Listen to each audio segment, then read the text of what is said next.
My father was Judge Albert Cartwright, once Lieutenant Governor of the state. He was killed 2 years ago in a mysterious accident.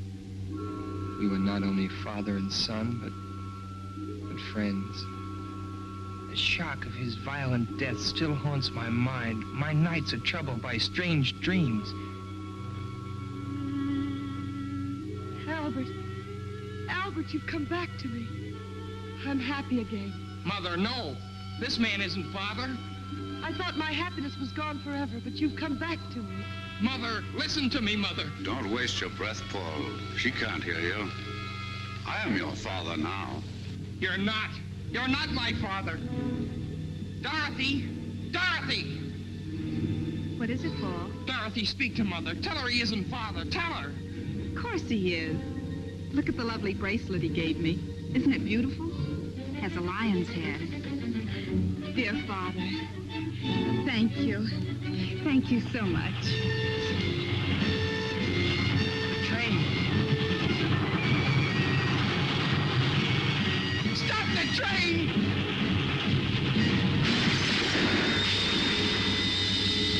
Just what I've been waiting for.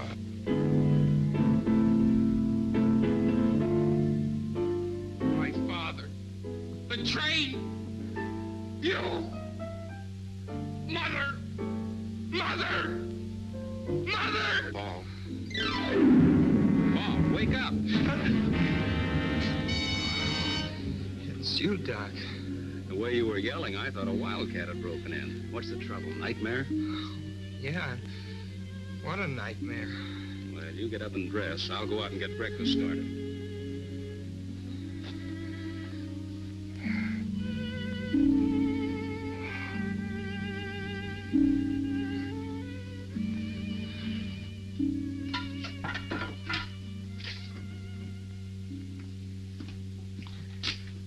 Fall to, Paul. Here's your breakfast.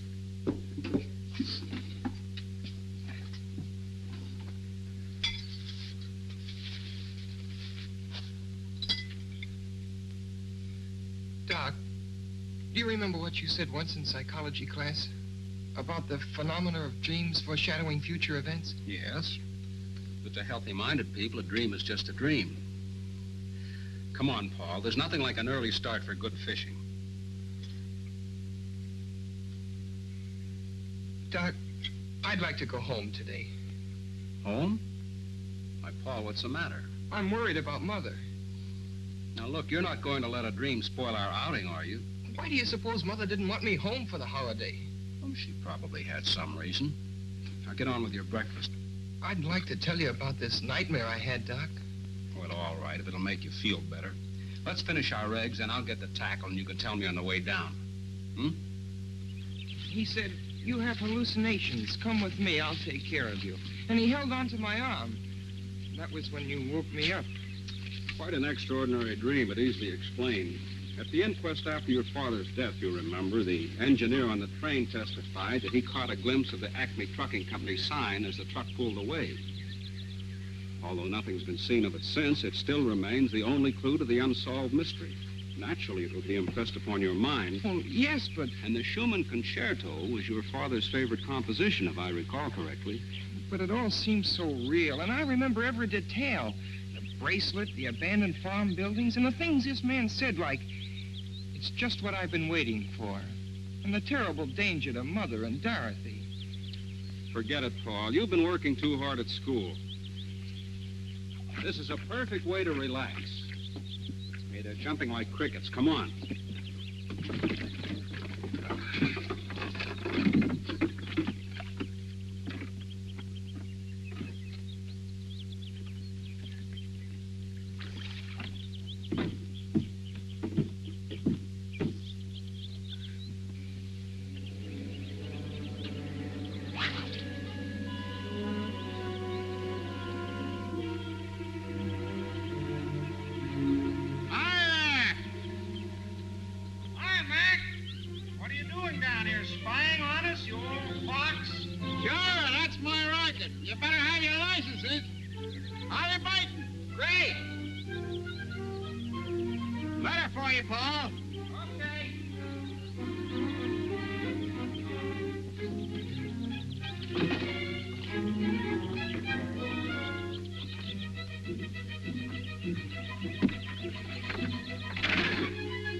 Minefield Trust and forwarded up here from the school, and I figured it might be important, so I brought it up to you. Well, thanks, man. No trouble. If there's any answer, I can mail it for you over in the village. Well, there's no answer. It's a letter from my father.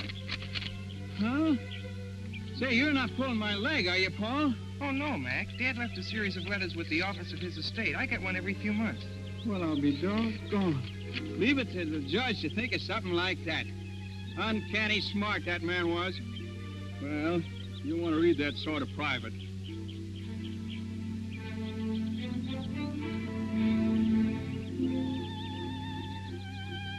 Good fishing, huh? Fine, Mac. How long you figuring on staying up here? Oh, Doc, Yes, Paul. would you mind coming over a minute, please? Now, so long, boys. Bye, Mac.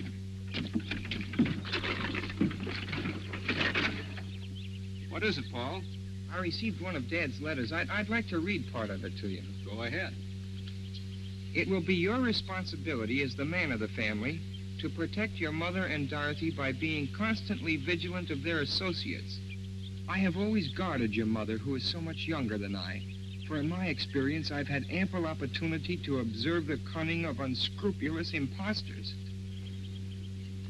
Fits right in with your dream, doesn't it? Curious coincidence. Oh, I hate to ruin your trip, Doc, but I'd really like to go home. All right, Paul.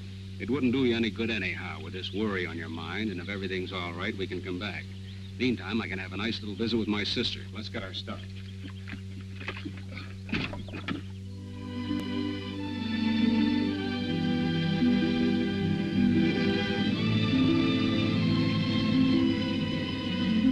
Thanks a lot, Doc. You're welcome, Paul. You can reach me at my sister's. Okay, so long, Doc. Hello, Ben. Mr. Paul. Well, this is a surprise. Oh, I got kind of homesick. How's everything, Ben? Well, everything's about the same so far. Where's my mother? Mrs. Virginia, she went over to the club to have lunch with Mr. Curtis. Curtis? Well, who's he? Well, he's been coming around here every day for the past month. You mean he's been coming around to see Mother? He sure ain't been coming to see me, no, sir. What's he like, Ben? Well, he's a fine-looking man, nice talking, too. But ain't exactly my place to venture an opinion, no, sir. You don't like him? Well, you see how it is. Being with the judge so many years, I got to know just what folks he like and don't like. And I kind of suspect this Mr. Curtis wouldn't be on the list, no, sir. I see. But don't you take no preconceived ideas from me, Mr. Paul. Tain't constitutional. Like the judge used to say, to exert undue influence on the bench. No, sir. That's right, Ben. I better take your bag upstairs. Should I run you a bath, sir? Oh, never mind. I'll just take a shower. Yes, sir.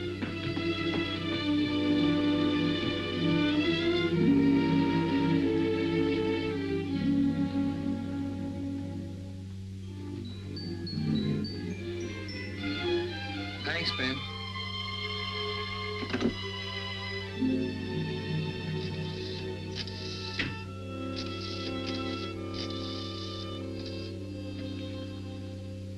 Hello, George. Yeah?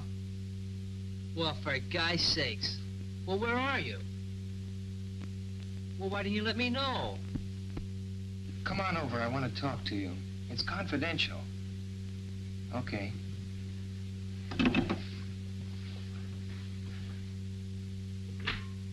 Mr. Paul's home. Paul? What brought him home? Well, he said he got homesick. He's up in his room.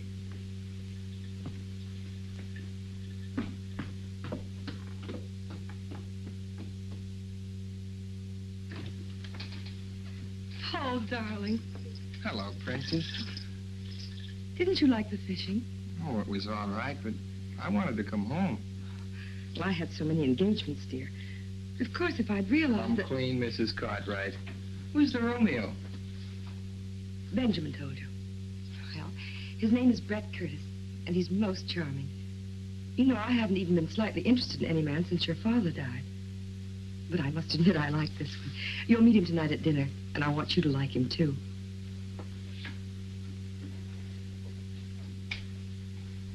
Are you sure he's all right? Of course he is. Everyone finds him fascinating. He's amusing and interesting. He's been everywhere, and he's most attractive. You know, in some ways he reminds me of your father, except he's younger. Oh, don't look so worried. Well, you're my responsibility now, you know.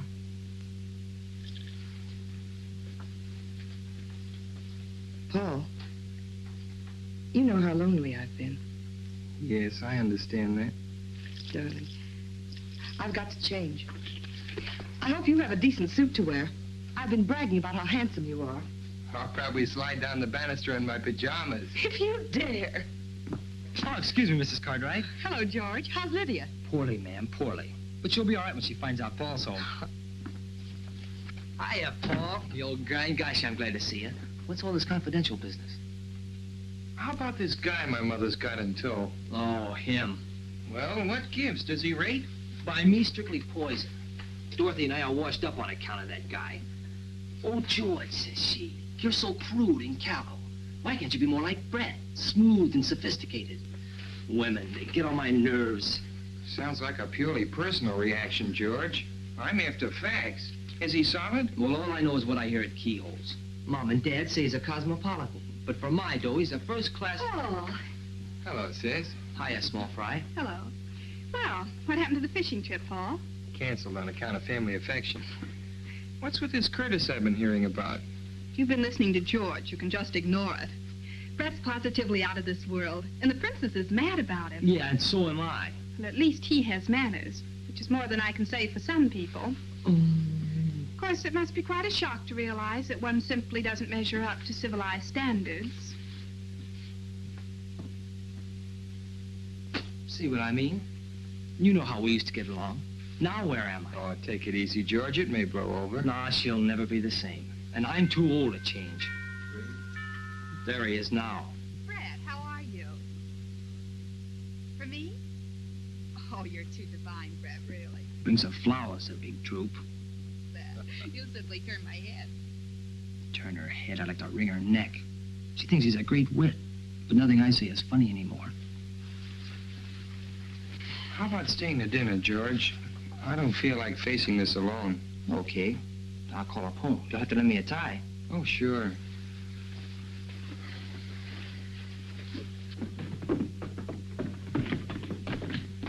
Gosh, do I look all right? Maybe I should have gone home and changed. You'll do. How nice you both look. Paul, this is Brett. How do you do? I'm glad to know you, Paul. Of course you know George Hanover. Hello, George. I've been hearing quite a lot about you. Well, Mother and Dorothy have been giving you quite a build-up, too. Well, I hope you won't hold it against me. I feel as if I'd met you somewhere before. That's because Brett looks like Father. Oh, I don't think so. Except maybe his nose a little. Thanks, Paul. I'd rather not look like anybody but myself. Paul is a great deal like his father. I understand you have his talent, too. Maybe. A speck of it. I've been reading one of his books on criminology. My friend, Professor Muhlbach, the psychiatrist, recommended it to me. The professor thinks your father had a brilliant mind. Well, Father's best book was never completed. I hope I'll be able to finish it for him someday. I knew you two would like each other. Dinner served, ma'am. Dorothy? Here, Paul, I have everything you want. Dorothy, Oh, it's flowers. very nice They're to meet really you. beautiful. I thought that. You don't mean to tell me you like him. I didn't say I liked him. I just said I could see why Mother likes him. Yeah, but does Dorothy have to drool over him like a goon? Oh, Dorothy's nothing but a child. Child, nothing. She's a first-class flirt. The way she hangs on that guy's words. Honest, Paul, it sickens me. Pure jealousy. Me? Jealous? Yeah. Gosh, that's right. Maybe I am. Paul, look. It was in the box with the corsage Brett gave me. Isn't it beautiful? It's a lion's head from India. Brett has such divine taste. Well, don't you like it? Nice girls aren't supposed to take jewelry from strange men. He's not a strange man.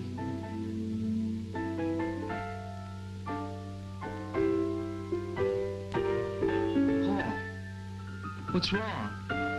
You're as white as a sheet. I feel kind of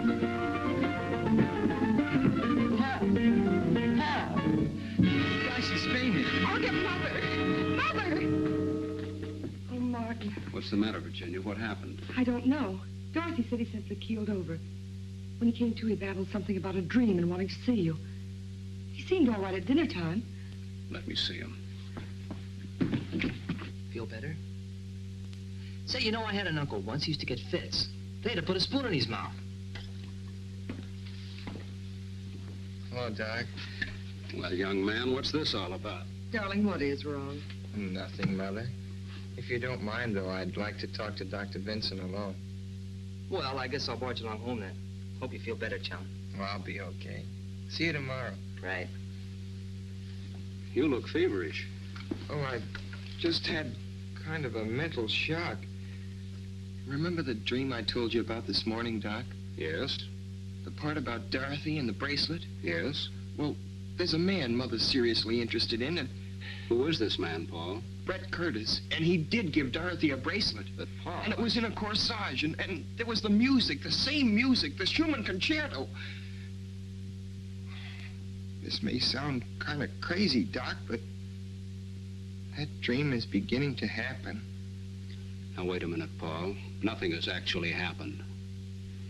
The only similarity to the dream is the bracelet, and that could be a coincidence. You know, Dorothy's very fond of trinkets, and anybody who knew that might buy her a bracelet. As for the music, it's probably sitting on the piano. I wouldn't worry too much about it, son. Have you told your mother about this dream? No. Mother thinks I've got too much imagination. Besides, she's gone overboard for this Curtis, and you can't talk to people when they feel like that about someone. You're pretty young to know that. Oh, I felt the same way about a girl last year. Nobody could tell me anything until I found it out for myself. And you may be entirely wrong about this man. Now, the best thing to do is to find out all we can about him. Suppose you and I go down and see Bill Allen tomorrow.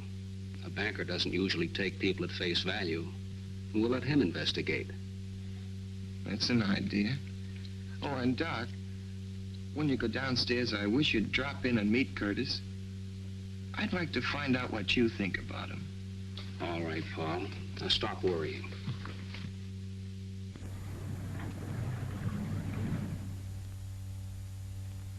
Come on, Paul.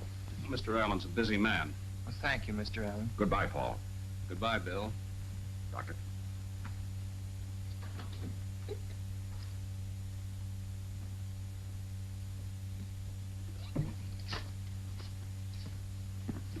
Good morning, Curtis. Well, good morning, Doctor. Hello, Paul. How are you feeling? Oh, I'm fine, thanks. You certainly gave us a scare last evening. I hope you've laid down the lot with him, Doctor. What he needs is more fresh air and exercise. Well, you can't pass exams on fresh air. Not in my school. No, Paul takes his studies very seriously. Come along, Paul. Good morning, Curtis. Goodbye.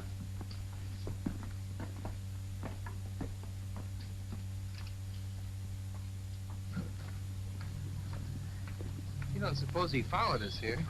Oh, come now, Paul. The man banks there. Aren't you convinced that Allen knows what he's talking about? My intuition isn't. I take it easy on that intuition business, son. It can become an obsession, you know. Well, if you don't mind, Doc, I think I'll walk home. Well, that's a splendid idea. Do some deep breathing and try and rid your mind of Curtis.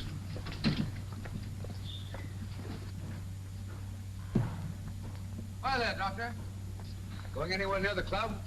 I go right by there. Hop in. Oh, thanks. It's a nuisance to find a taxi when you want one. I don't drive myself. That's unusual. I thought everybody drove these days. Well, I was in rather a bad accident when I was a youngster, and it made such an impression on me that I never learned to drive. Where's Paul? Oh, he decided to walk home for the exercise.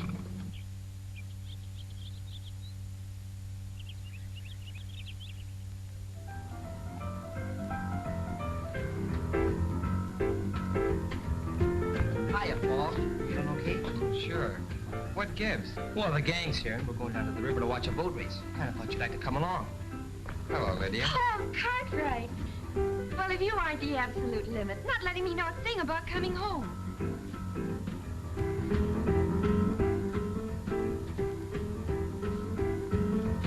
Ben, what are you doing with that picture? Miss Virginia wants it taken up to the study. Why? I couldn't say.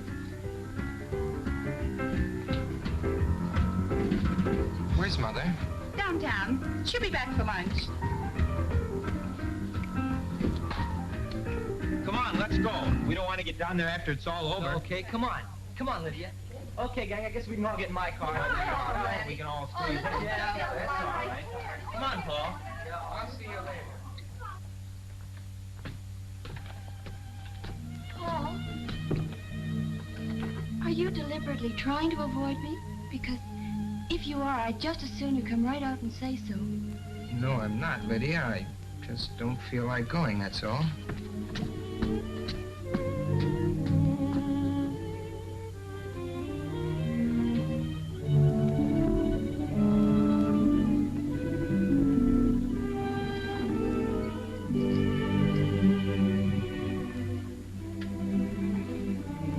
I'm sorry, sir. I sure did hate to move the judge out of his place. Well, maybe this is where he'd rather be, Ben. He spent most of his time up here anyway. Yes, sir. He looks so alive. Almost as if he could speak. I wished he could.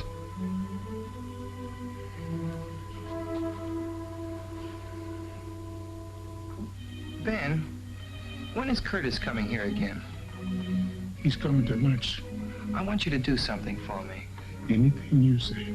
When you take his glass off the table, don't touch it. Use a napkin and put it aside. You know what I want, Ben. Yes, sir. Oh, and Ben, I'd like a sandwich and a glass of milk up here, please. Yes, sir. Do you have the keys to the files? Thanks, Ben.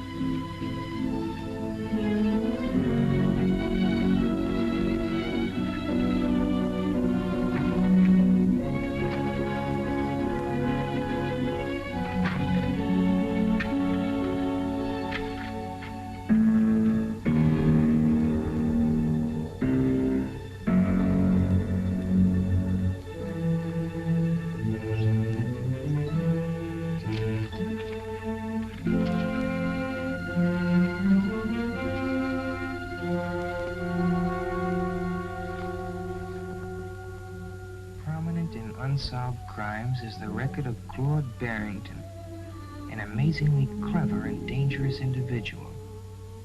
He was suspected of innumerable crimes, including attacks on young girls, even murder.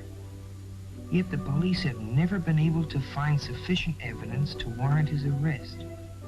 His quick disappearances, the failure of witnesses to identify him, the lack of fingerprints or photographs, indicated a marked talent for crime.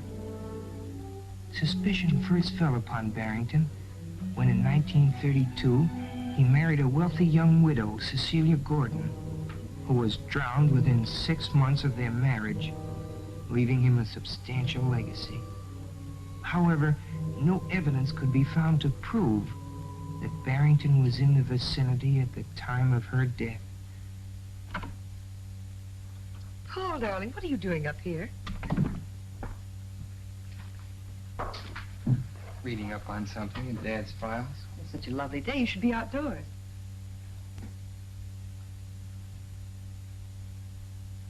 Oh, I'm sorry about moving the picture. I wanted to change things in the living room. It's so old-fashioned. I want to brighten it up a bit. It's all right, Mother.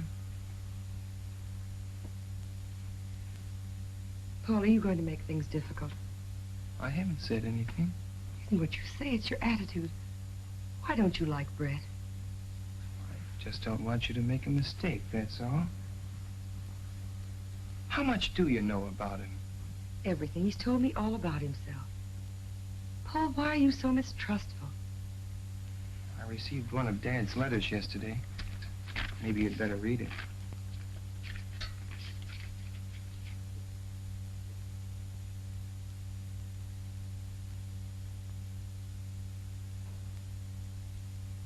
Poor Albert. He saw so much of crime and wickedness, he was bound to become overcautious. Now I understand why you're so anxious, dear.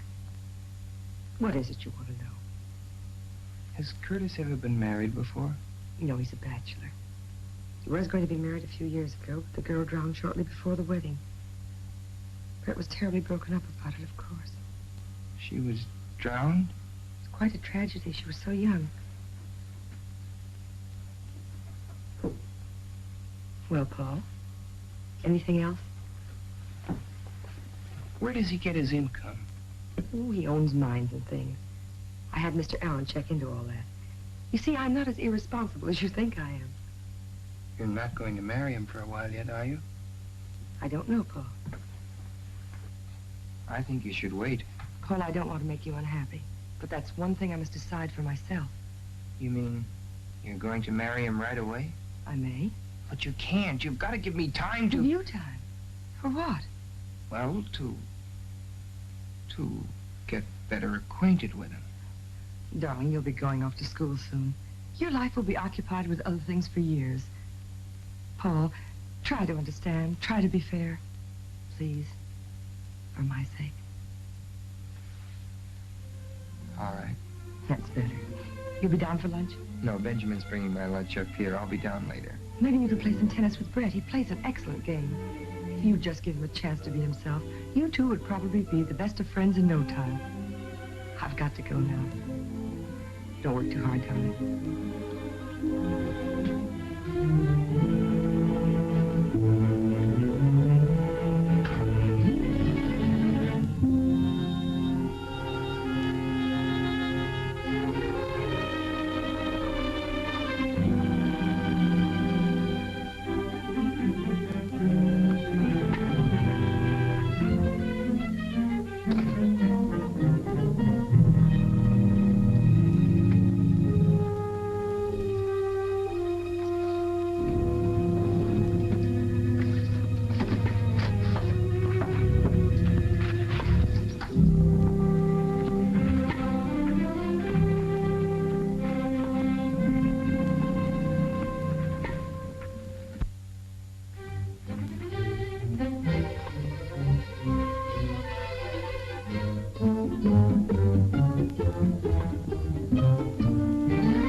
Lucky I got 2 games.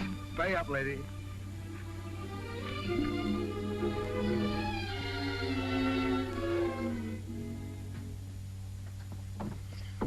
Hello, Paul. How you feeling?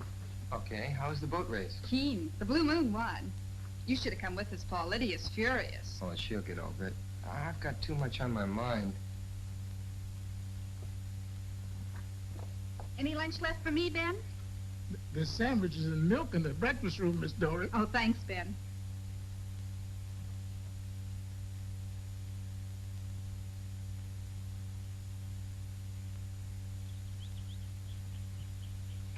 Hello, darling. Hello, Paul. Where have you been hiding? Well, I had some work to do. I hear you're taking law at college. Just the groundwork. My main interest is criminology. Mr. Curtis, do you believe there's such a thing as a perfect crime? It's possible. I've been reading about some perfect crimes in my father's files. He believed there were more undetected criminals at large than have ever been caught. Well, I shouldn't be surprised. The police have their limitations. What a morbid conversation. Brett, it's too bad you've changed. You could have played some more tennis with Paul. I wouldn't have time, darling. I promised to go up to Middleborough and look at some property for a friend of mine. Oh, Brett, why couldn't we drive you up? The ride would do Paul good. Oh, that's nice of you, Virginia, but it'll take hours to look at tracks, and I'll be talking business. I'll phone you when I get back. I'll walk down to the gate with you. Do, Paul. Goodbye, Brett. See you later, darling. Understand you've traveled a lot. Well, yes, I've always been curious about what was beyond the next horizon. Ever been in Nevada? Yes. Magnificent country it is, too. Makes a man wish he could paint. You'd like it. What's Reno like? Oh, that's indescribable. It's a hodgepodge of Wild West and Wild East. Cowboys, divorcees, mink and mustangs, Jude ranches, and the real thing all shuffled together. I'd like to see some of those old ghost towns. And a real silver mine. Well, I have an interest in several mines. Perhaps we'll take a trip someday. Do you know Colorado? Quite well. Waynefield must seem pretty tame after those places. I've seen pretty much everything worth seeing. I'll be glad to settle down right here. Well, goodbye, Paul. See you tomorrow. I hope we're going to hit it off together. So long.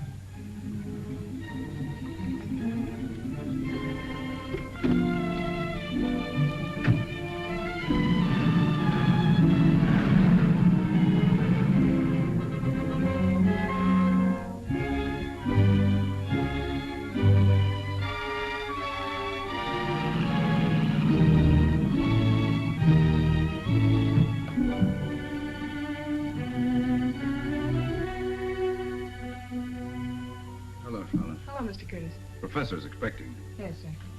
Mr. Curtis. Send him in. Go right in.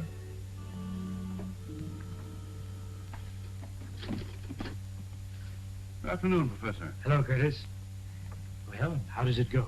There's a new development. The boy? Yes, he came home unexpectedly. Hostile? Definitely. A neurotic type. Interested in criminology. He asks a lot of questions.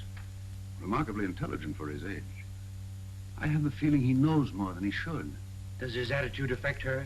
It hasn't yet. But he's a persistent little devil.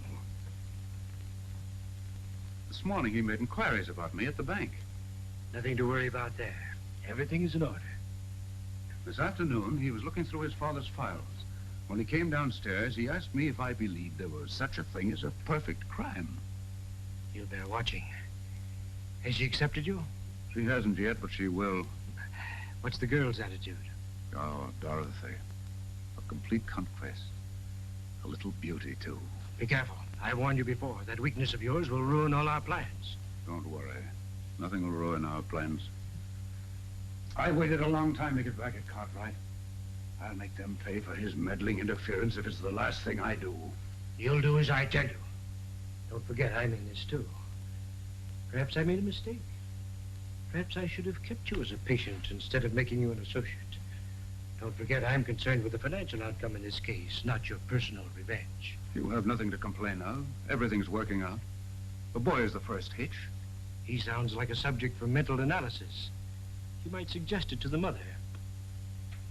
Sometimes these cases destroy themselves. The important thing is to get the wedding over with as quickly as possible. When you are legally in possession, we can take care of him here. Funny, that thought was in my mind, too.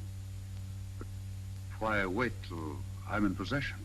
As her husband, you would be in a position to comfort her. As her fiancé, such a tragedy might cause a revulsion against you. That's true. Therefore, you must lose no time. The stakes are high, and there's constant danger if the boy is following the Barrington trail. Barrington is legally dead. Fortunately, so is the judge. However, fools and children sometimes stumble upon details which even the most careful strategist has overlooked. I had better meet the lady as soon as possible. Meanwhile, you must impress her with my professional distinction. Understand? Perfectly.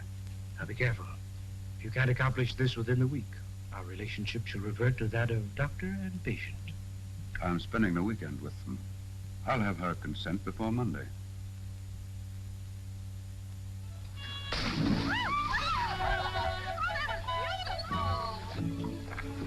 I give up. Brett, you bewitched the dice. I seem to be lucky in everything but love. You don't really mean that. Virginia, why do you keep putting me off? You promised me you'd give me time to think it over. You know how much I care for you. We've both been lonely. Why should we put off the happiness of being together? Brett, the wine is wonderful.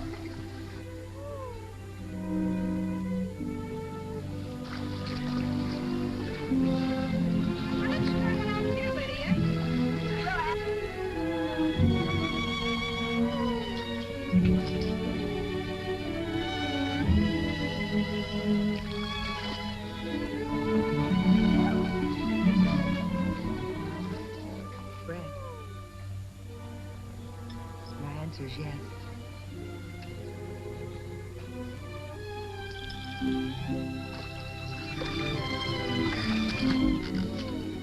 When, Virginia? I'll give a dinner party and announce it. You're not going to put me through a formal wedding, are you? No, just a dinner party. We'll slip away quietly and I'll send the announcements out later. Good. We'll elope. Elope? It sounds so young and reckless. Doesn't seem right with two grown children. Brett, you do like them, don't you? Like them? A handsome, full-grown family on a silver platter? And you? What more could a man ask? Darling, do you realize that you haven't kissed me since we've been engaged? Princess! Brad! Not much privacy around here, is there? Well, that's family life.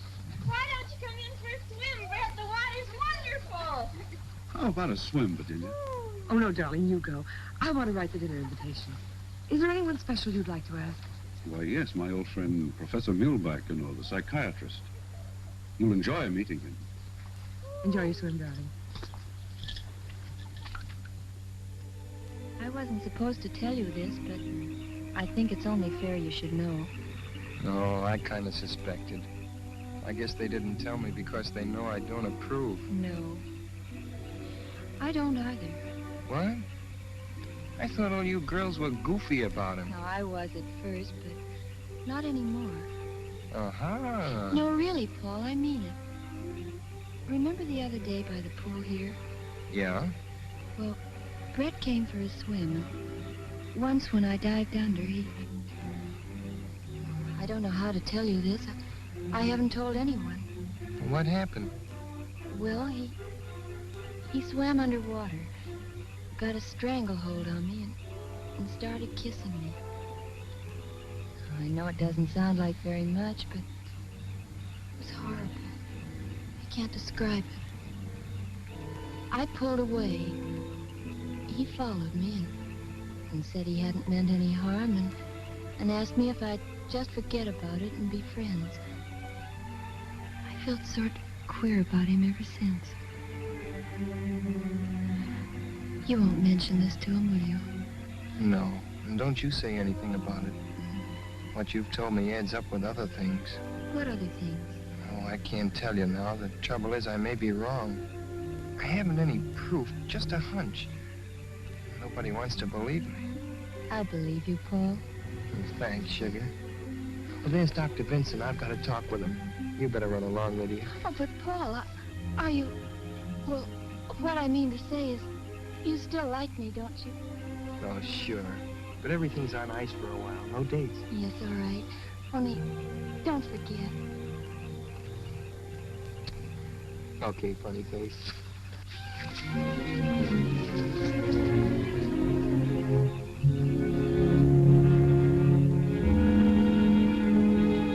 Hello, Paul. They're announcing their engagement. I suspected as much. What have you found out? Nothing unfavorable to Curtis.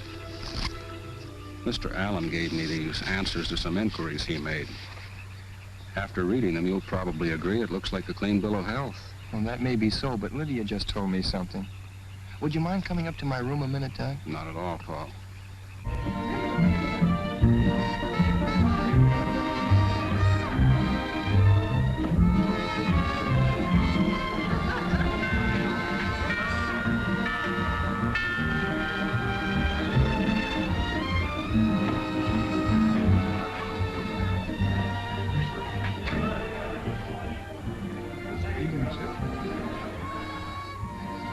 Good evening, Professor. I'm glad to see you. Good evening, Curtis. Well, I was afraid you wouldn't get here. You know how it is, always something at the last minute. Of course. Virginia, this is Professor Muhlbach. Mrs. Cartwright. How do you do, Professor Muhlbach? I'm honored, madame. It was most gracious of you to invite me. Brett's told me so much about you, I was anxious to meet you. Thank you, madame. A happy occasion, this, eh? Curtis is a lucky fellow. Come in, Professor. Thank you. Now I'll show you something in the Barrington record that ties in with what Lydia told me. That's funny. This drawer was locked. It's been opened. Maybe you just thought you locked it. No, I'm sure I locked it yesterday. I haven't opened it since. Curtis was here, too. May I come in, or is this a private huddle? Hello, Doctor. Hello, Dorothy. The princess wants you in the drawing room. There's a big psycho something or other that she wants you to meet. Friend of Brett's. You too, Paul. Oh, I don't want to go down.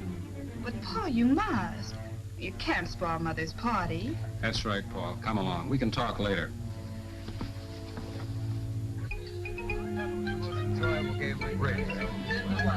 However, I must say that I I think that we won that rubber. Why? Because Virginia was keeping score. Virginia's arithmetic is delightful. She subtracts by counting backwards on her fingers. 10, 9, 8, 7, 6. That means 10 minus 5 equals 6. Well, that's right, isn't it? Of course it's right.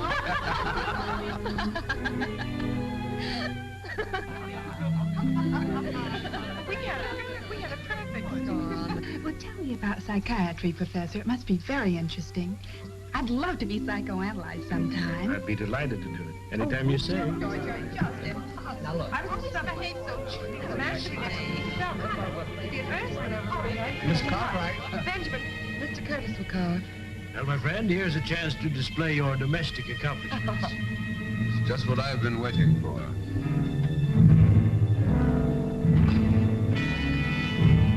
It's just what I've been waiting for.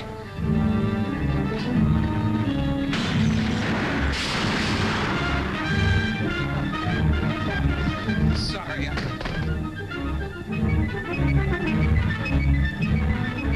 don't feel well. Excuse me. You stay here, Virginia. I'll take care of him. Paul hasn't been himself lately. An extremely sensitive boy, madame. I would like to talk to him. I have been most successful with the juvenile neurosis. It's nothing serious, Professor, I'm sure. Paul, what is it now? Words in my dream. Curtis said, "It's just what I've been waiting for." When he said that, I could hear the train coming and then the crash. Gosh, Doc, it's spooky. It's got me. You've got to pull yourself together, Paul. Now, let's look at this thing realistically. I understand Bill Allen's going to announce the engagement. He's known your mother all her life. Do you think he'd sanction a match if he weren't sure of Curtis? I can't figure it out. Maybe I'm going wacky, Doc, but I could swear he's Barrington. Barrington's dead, Paul. I don't believe he is. But it's too fantastic.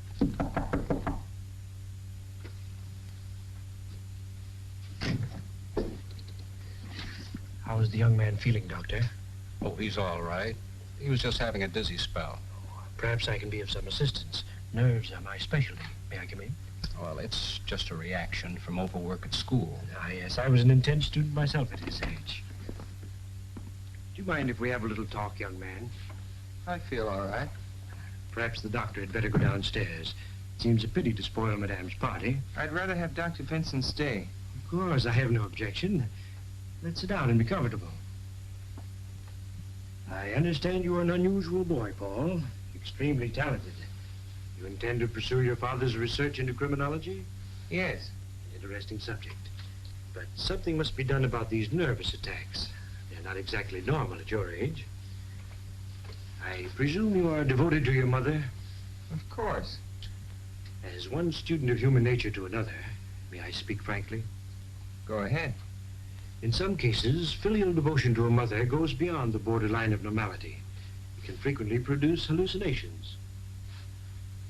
Did you say hallucinations? Do not be offended. I'm merely stating a theory. Let go. Please don't agitate yourself. I'm only trying to help you. I don't need a psychiatrist. But you do. I believe it is your emotional aversion to your mother's remarriage which produces these neurotic symptoms. I'm sure I can cure you in a very short time. I would like you to place yourself under my care at Restview. Restview? That's a sanitarium for mental cases. Yes, but I wouldn't consider you a patient, merely a guest. Guest? Well, that's right of you. Good night, Professor. I'm sorry. I assure you I meant no offense. May I see you a moment, Doctor? I'll be right back, Paul. The boy's agitation reveals an emotional influence which should be corrected immediately. I hope you can persuade him. I'll speak to him. Good.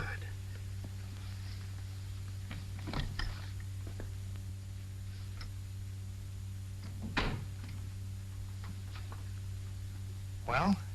The same words as your dream, weren't they? It's extraordinary.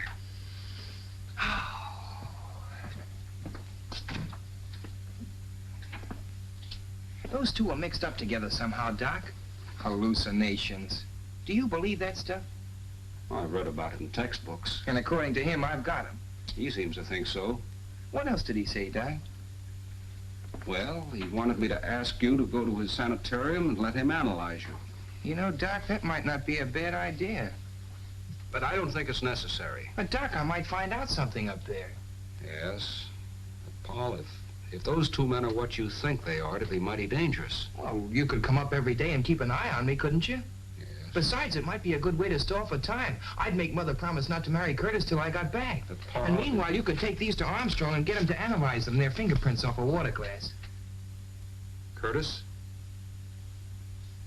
I'll talk to Muhlbach.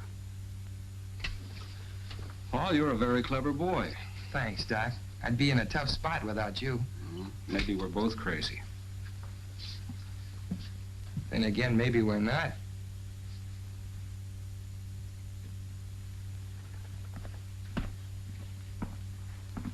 It's a lovely room, isn't it, Paul? Very nice. I hope you'll find it comfortable.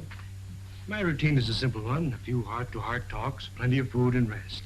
Believe me, Mrs. Cartwright, he will return home a healthier and happier boy. I'm sure he will. Goodbye, darling. Don't read too much. You'll take good care of him, won't you, Professor?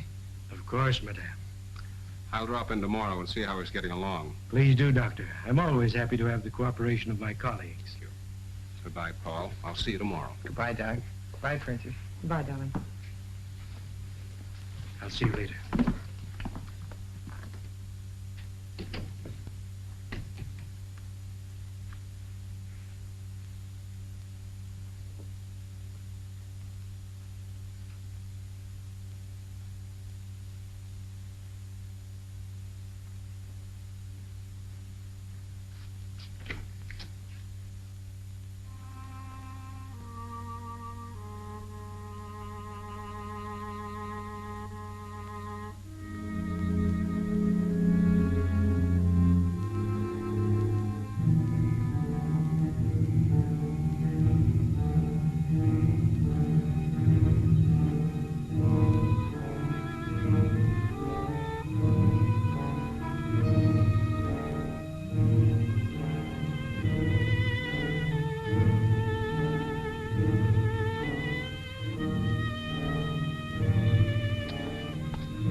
Office? Could I call outside, please? I'll get the number for you. Well, I forgot my tennis shoes. Do you happen to know where I could get a pair? I'm sure Professor Muhlbach can lend you some. Thanks.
can I help you get settled? Oh, no, thanks, Professor. There's not much to do. That's a funny place to hang your coat. Oh, I got tired of looking at myself. Same old face. Touch of inferiority, eh? We'll overcome that. I encourage tidiness as much as possible. Orderly room, orderly mind. I hope you have a good appetite for lunch. Pretty fair. Anything special you prefer? Well, I'm not fussy, Professor. That's a nice garden you have. Gardening is my hobby. I'm very proud of my flowers. How about the rest of the place? Do you have many patients? Quite a few, but don't let your mind dwell on that. We are facing in the direction of normality. I hope you will have complete confidence in me. I'll ask you many personal questions. You must be truthful and accurate in your replies. That's important. Remember, we're friends. Just call the office if you want anything. Is it all right if I use the phone to call outside? Certainly. Feel free to call anyone you wish. Thank you. I'll see you at lunch.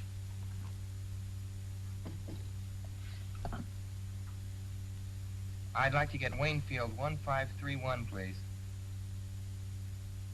Hello, Vixen. What's mixing? Oh, Paul, where are you? I'm up at Middleborough getting my brain unscrambled. It's all very scientific. Cures hives and hangnails and improves the disposition, it says here. Are you missing my kissing? Was that some kind of code? No, just juvenile vernacular. What pleases the significance? Young romance in the modern manner. Romance, I see.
What are you doing here? Well, I can't sleep. Nightmares. I'll get you a sedative. Go to your room. We don't permit the patients to wander through the corridors at night. Well, I'm not a patient. I'm a guest. I must admit the boy puzzles me. I can learn nothing from him except that he suspects you. I'm sure he knows you're Barrington. How he arrived at that conjecture, I don't know. From his father's files, I found the Barrington folder in his desk. The boy's as persistent as his father was. I won't be in the clear until I get squared with the entire family. It'll be quite ironic, won't it? The elusive Barrington, married to the widow of the Honorable Judge Albert Cartwright. He won't be if Paul can help it. Right now, his main idea is to delay the marriage. He's managed that already. She promised him not to marry me until he returns. There must be some way to overcome that. Find some pretext to leave town, then persuade her to join you. You should have sufficient influence to overcome her promise to the boy. I will detain him here as long as possible. As soon as I have word from you that the ceremony has been performed, this troublesome opposition can be eliminated. How do you propose to do it? I will attend to it. Come in. Mr. Curtis, ma'am. Oh, Brett. I didn't expect you so early. I had to see you, dear. I have to go to Washington on business. Oh, darling, what a shame. I want you to come with me. We can stop off at Richmond and be married. I couldn't do that, Brett. I promised Paul. Are you going to let Paul spoil things between us, Virginia? Darling, don't even think such a thing. Then come with me. We'll turn the trip into a honeymoon. Couldn't we wait till Paul gets back? I'd feel so much better about it. Virginia, from the first moment we met, everything went perfectly between us. Then Paul came home and you began to change. Nonsense. We announced our engagement. Everything will go as we planned. Let's go down and get the license and have it over with today. Right now. I couldn't. Very well, then. Just as your wish. I'll be leaving this afternoon. I'll be gone for several weeks. Brett, do you really have to go? Perhaps it'll be just as well if you have time to think this out alone. I want you to be sure of your feelings, Virginia. But I am sure. You know that. Then why not marry me and stop worrying about Paul? I can't help being concerned about him, Brett. He's my own boy. But he's getting the best of care. Muhlbach will have him well again in no time. Let's call him up and find out how he's getting along. Of course, he's doing splendidly, madame. You have no cause to worry. No need to delay your marriage. Allow me to offer my felicitations. Goodbye.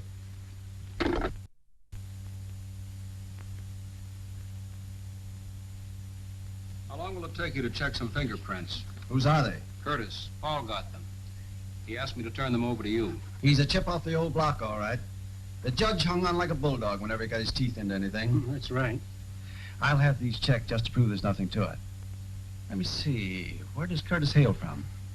Oh, he's lived in Oregon, Nevada, Colorado, California. California's good. They get thumbprints on driver's licenses. Curtis says he doesn't drive. Well, we won't take his word for that. Check those with Washington, Tom, and try the California License Bureau. Okay, Chief. So long, Doc.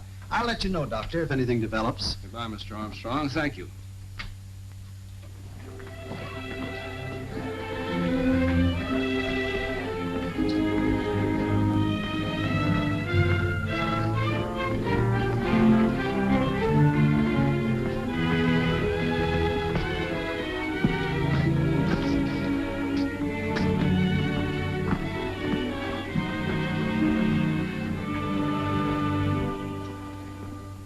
The door was not locked?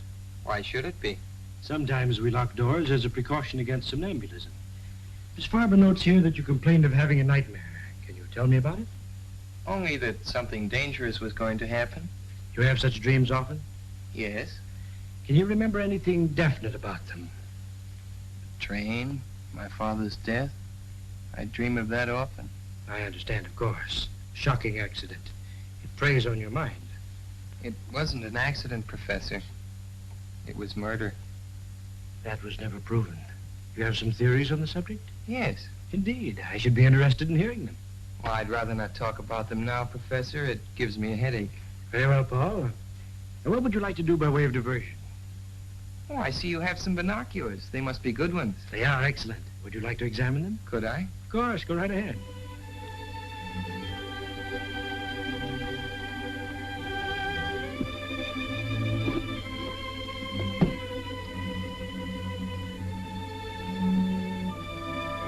Oh, they're swell. I'd like to take a good look. Come along. You can see Waynfield through them from the roof.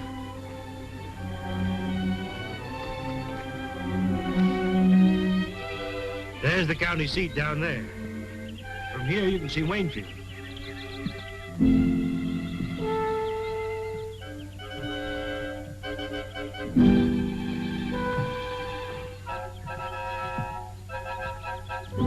Over here, Paul, you can see the ferry crossing the river. What's that building down there? Just an abandoned farm. Over this way, Paul. See the ferry? You can almost distinguish the people's faces on the deck.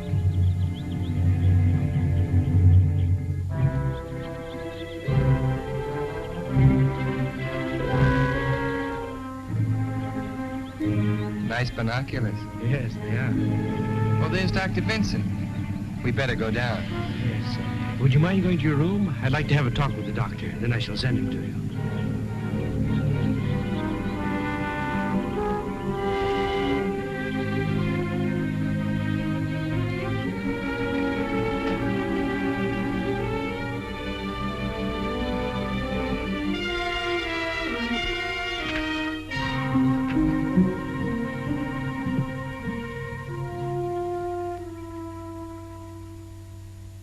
I'm very glad you came, Doctor.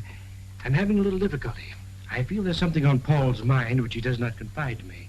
If there's something you know, you may speak freely. All I know is he has nightmares about his father. That he has told me, but he will not say any more. His reticence hinders my diagnosis. If you could persuade him to discuss these matters more fully, it would be of great assistance. I'll see what I can do.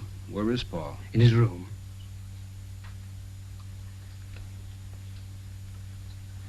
Show Dr. Vincent to Cartwright's room, please. Thank you.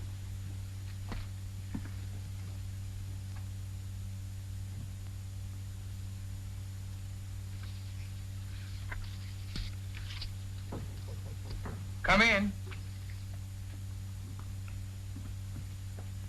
Hello, Doc. How are you, Paul? Sure glad to see you. How's Mother? Oh, a little worried about you, otherwise all right. I saw her this morning. Well, Professor Muhlbach's a good host. I'm enjoying it here. That's fine. Oh, look, Doc, I found something in Plato I'd like to show you.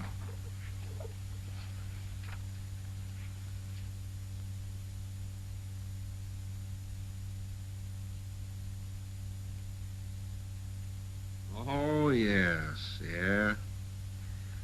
Great chap, Plato. Modern today as he was in his own time. Paul, how'd you like to take a little ride with me? Well, that depends on Professor Muhlbach. We'll have to ask him. Well, let's do that.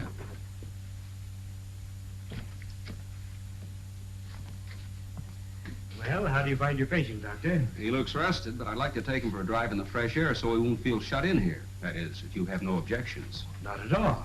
Provided you don't keep him out too long. Oh, a half hour or so. We'll take a drive through the hills. This is beautiful country. I trust you will urge Paul to relax and talk more freely. I'm very anxious for him to get straightened out so he can go back to school. If he falls any further behind, I'm afraid he'll overwork again. Of course. Well, come along, Paul. We won't be long.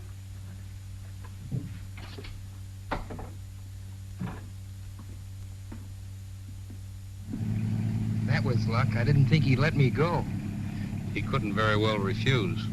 I saw Armstrong. He's having the prints checked. And Paul, while I was at the city hall, I saw your mother and Curtis go into the marriage license bureau. But, Doc, she promised me. I know how you feel. It hasn't been easy for me to accept this situation either. Maybe you won't have to. What do you mean? There's an abandoned farm building near here, exactly like in my dream. I saw it from the roof.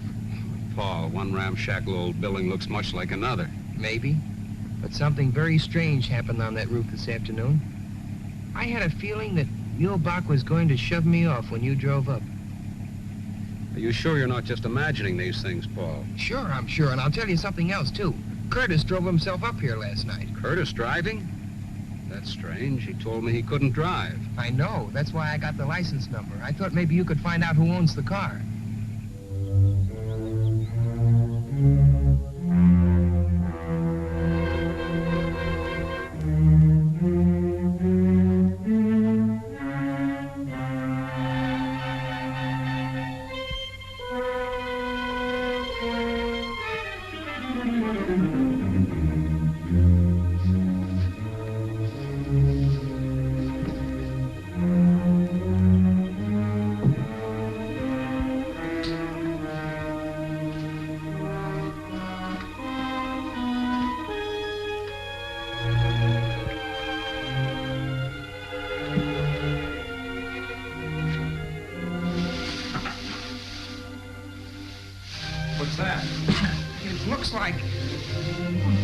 part of a motor.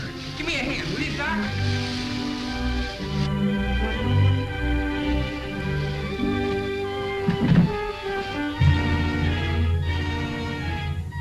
Paul, that's the sign from the truck.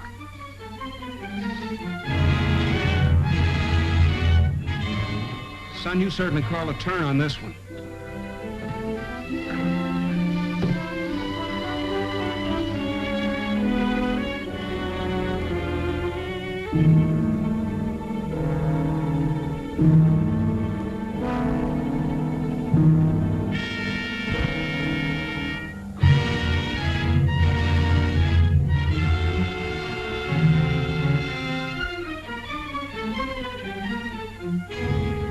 Certainly be an eye-opener to Armstrong. We'd better take it right over to his office. You'd better. I'll have to go back or Muhlbach will get suspicious. You better stop here, Doc. I'll walk the rest of the way. No use taking any chances with that evidence.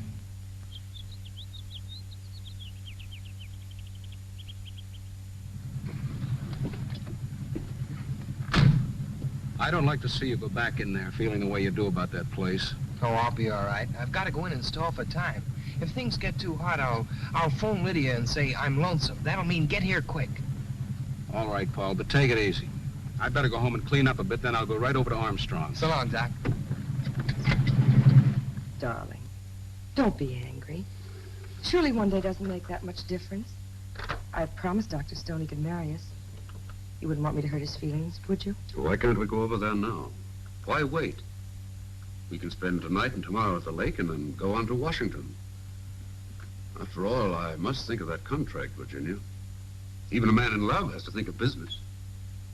All right. I'll call Dr. Stone, see if he can't find some time free. He ought to be able to work us in somewhere. A ceremony doesn't take long. Do you want me to call him? No, I'll do it.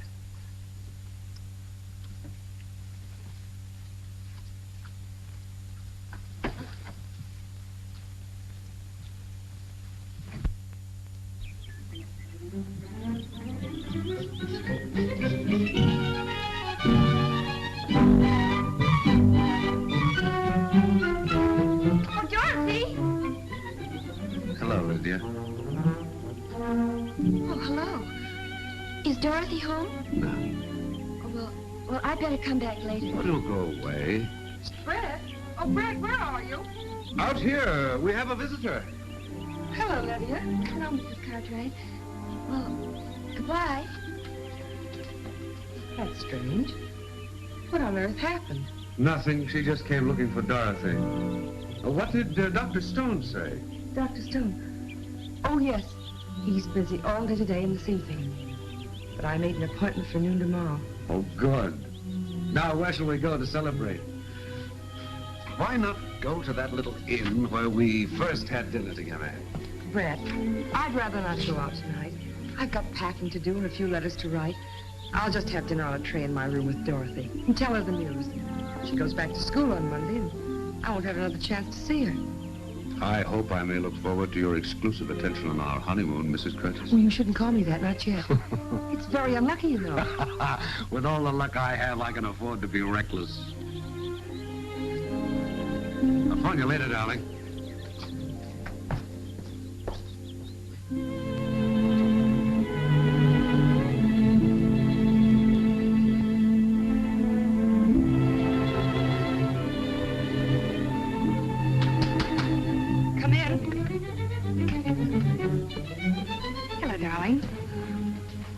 Anything wrong? No, dear. You've been crying. It's just my nerves, that's all. Benjamin's going to bring supper up here. I thought it'd be nice and cozy, just the two of us. Come on, sit down, darling. Something is wrong. You're packing. Dorothy, Brett and I are going to be married tomorrow. Married tomorrow? Oh. For a minute, I thought you'd quarreled with him. Brett has to go to Washington on business. We decided to make it a honeymoon. It means breaking my word to Paul. That's what has me upset, I guess. I'm worried about him. Mother, don't be foolish. After all, it's your life. Paul won't mind as long as you're happy. Where's it going to be? What are you going to wear? I'm going to be there, of course. Of course you are, dear. You're going to be my bridesmaid. Oh, darling, that's marvelous. What'll I wear? Oh, just something simple. Your blue dress.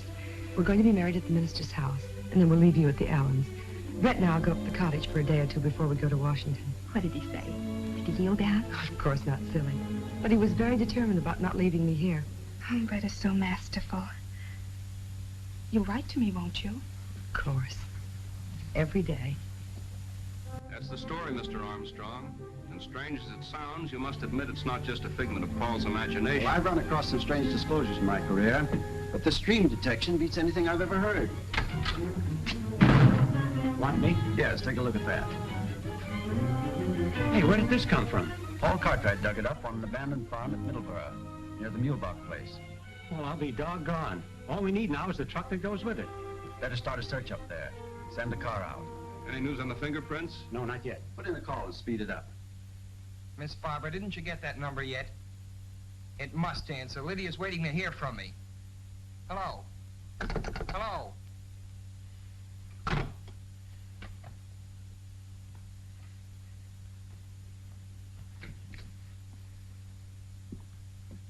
What do you mean by disconnecting the phone when I'm trying to get a call through? I want you to be absolutely quiet. You are agitated. I was afraid your outing today would be too much for you. I'm getting out of this place, but quick. Not in your present condition, my boy. You are hysterical. I couldn't possibly allow you to leave in such a state. Allow me? You don't think you can keep me here if I want to go, do you?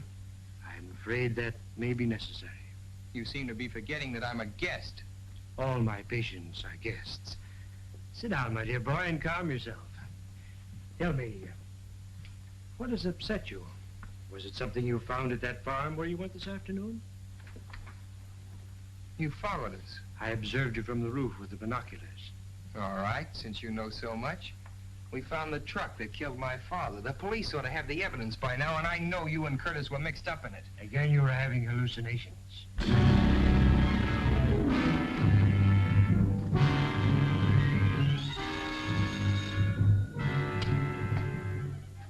Hello. Oh, hello, Professor. Where have you been? I've been trying to reach you for the past hour. I went to the station for tickets. We're being married tomorrow noon. That's impossible now. I'll explain when I see you. Meet me in half an hour at the east end of the golf course. I'll be there.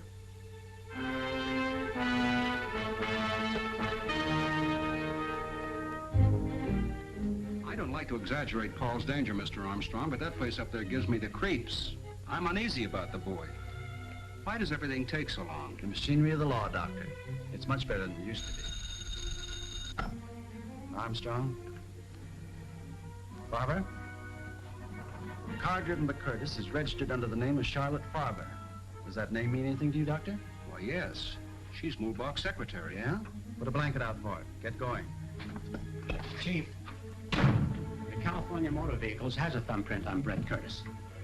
It matches the print taken from the body in the mine identified as Barrington. That means Curtis was killed in the mine, not Barrington. Paul was right. And Barrington is just cunning enough to pull something like that, too. Then it isn't unlikely that Curtis... Could be Barrington. Well, Chief, we got what's left of the truck, buried under a ton of hay. Any fingerprints? Yep, in the tool compartment. Compare those.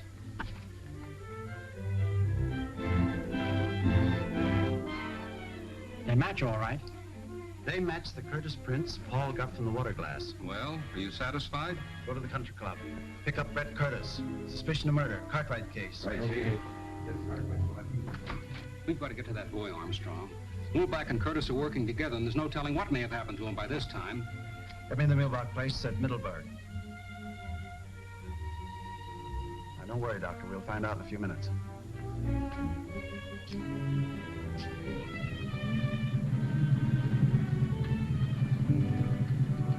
Brett, Hello, Dorothy. What are you doing here? Princess told me about tomorrow. Brett, I'm so thrilled. Mother's going to let me be your bridesmaid. Isn't that wonderful? I thought we might drive down to the florist and get dozens of roses and take them to the cottage. I want to do something special, and I'm sure the princess would love it. That's a charming idea, Dorothy. I should have thought of that myself. Well, then, let's go. Now, just a moment. I was going to meet somebody here.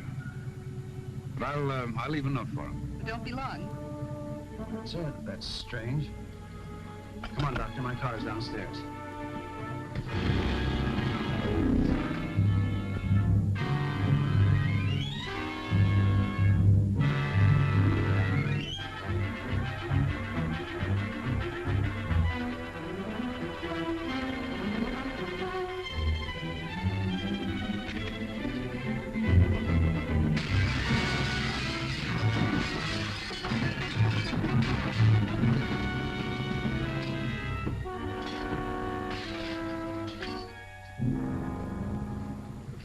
Jack? Yes? Mr. Curtis asked me to give this to you. Thank you.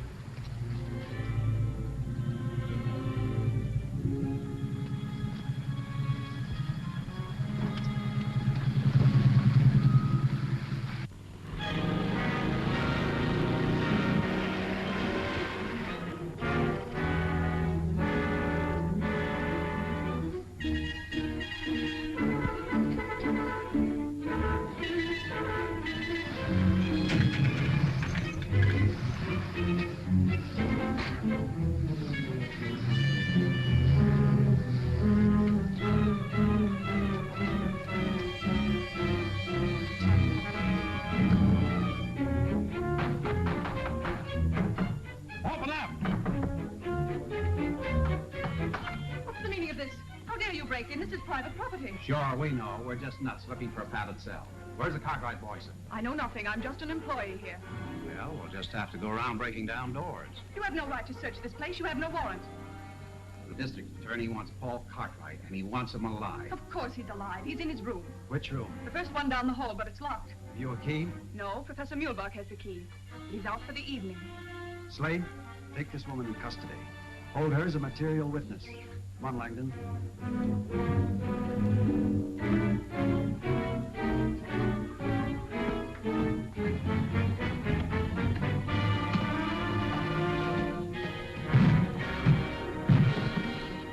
Oh. I'm afraid we're too late. I'm not so sure. Look at this. Good boy. He got away. I hope. There's no connection here. We can call from the switchboard.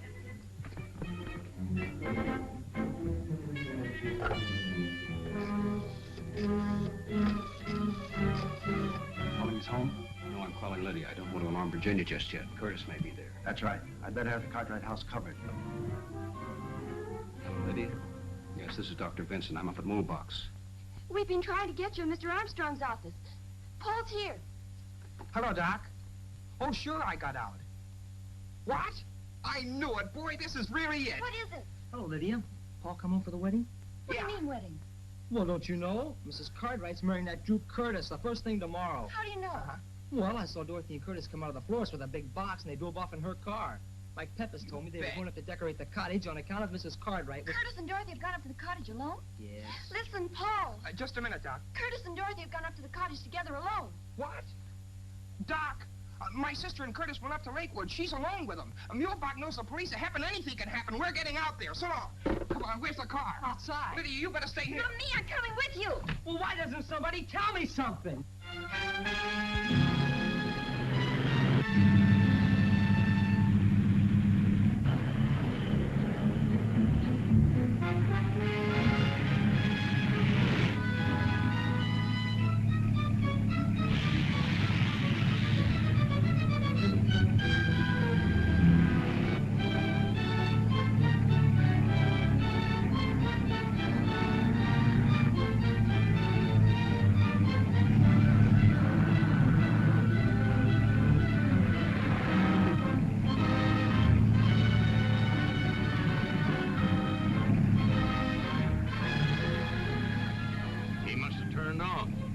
See him.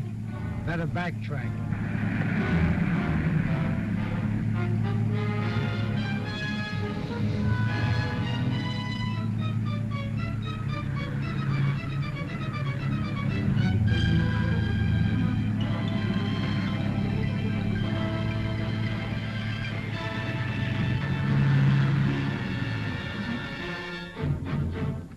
Put up your hands and get out. What's the meaning of this? You're under arrest. This is an outrage. You must be mistaking me for someone else. Come along. Get it. Sure, the princess will arrange them all over again. She can make flowers look as if they just grew out of a vase. Well, we better be starting back, Brett. What about a ride in the launch? It's perfect out on the lake. There are a million stars floating on the water, and the crescent moon looks like something out of Omar Khayyam. Brett, you are the most romantic person. Most men around here never even heard of Omar Khayyam. If they did, they think he's a Turkish wrestler or something. Mother's really lucky. I'm glad you think so. Why are you looking at me like that? because you're very lovely in the moonlight. Oh, everybody is, but I adore compliments. The best I ever got from George was, oh, come on, you look all right. You know, Brett, I've grown out of that crowd. I don't know what I ever saw in them. I'm really quite poetic at heart. Only it's positively lethal to let anybody know about it in our crowd. They simply jeer. I heard a car, didn't you? Probably out on the main highway. Come on. Don't hold my arm so tight. Oh, I'm sorry. Steps are so uneven, I was afraid you might fall. Really, Brett, I think we better not. I must be getting back. Mother will be worried. Where's your spirit of adventure? I thought you were romantic. All right, but we won't stay long.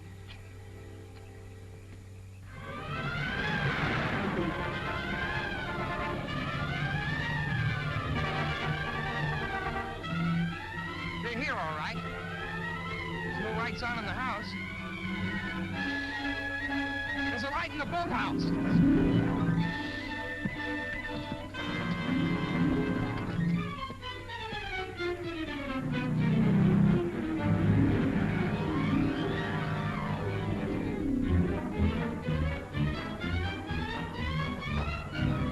They're in here. Come on, eat. All right, Barrington. You meddling fool!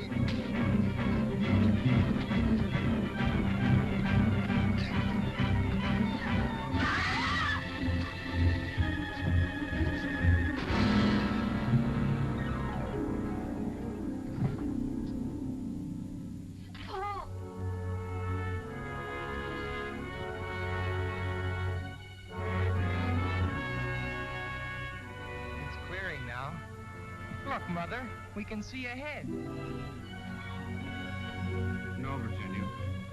Don't look back. It's all over.